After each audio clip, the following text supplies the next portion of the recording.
சின்ன சின்ன விஷயங்கள் மாத்தும்போது கண்டிப்பா நம்முடைய வாழ்க்கை முறையும் மாறும். கண்டிப்பா எல்லாருமே அத வாழ்க்கையில பயன்படுத்திட்டு வாங்க. நான் டாக்டர் கணேஷ். வாங்க இன்னைக்கு 4வது அந்த பதிவ பத்தி பார்க்கலாம். என்னன்னா, சில டைம்ல, சில இடத்துல நம்முடைய உணர்ச்சிகளை கண்டிப்பா வெளிப்படுத்தாம அமைதியா வந்துர்றதே ரொம்ப நல்லது. ஏன்னா, அப்படி நம்ம வெளிப்படுத்துனோம்னா, கண்டிப்பா அந்த இடத்துல கண்டிப்பா அந்த மாரி பிரச்சனையா அதுல போய் முடியும். ஏன்னா, உணர்ச்சின்னு சொல்றது அது உண்மை கிடையாது. அது வந்து ஒரு அந்த சூழ்நிலைக்கான நம்ம உணர்ற ஒரு செயல். ஒரு உணர்வானது. அந்த அந்த ஒரு அந்த சூழ்நிலைக்கு ஏத்த மாரி நம்முடைய உணர்ச்சி வந்து மாறும்.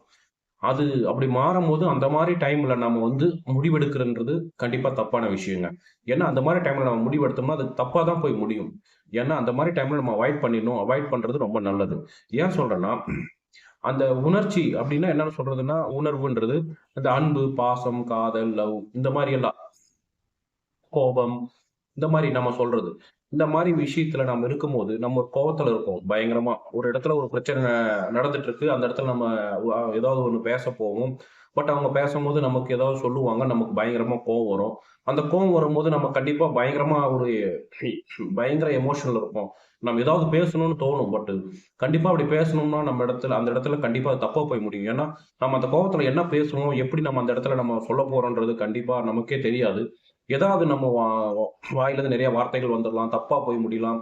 அ அது அப்படி பேசம்போது கண்டிப்பா அது வேற மாரி போய் முடிஞ்சிரும். அதனால அந்த இடத்துல அமைதியா இருக்கிறது ரொம்ப நல்லது.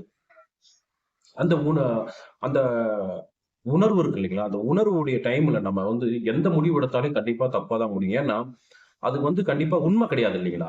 அது உண்மையா இருந்தா பரவால்ல. பட் அந்த இடத்துல நம்முடைய எமோஷன், நம்முடைய இத தான் நம்ம வந்து நம்ம வெளிப்படுத்துறோம். அப்படி வெளிப்படுத்தும்போது நம்ம எடுக்க வேண்டிய முடிவு தப்பாவே இருக்கும்.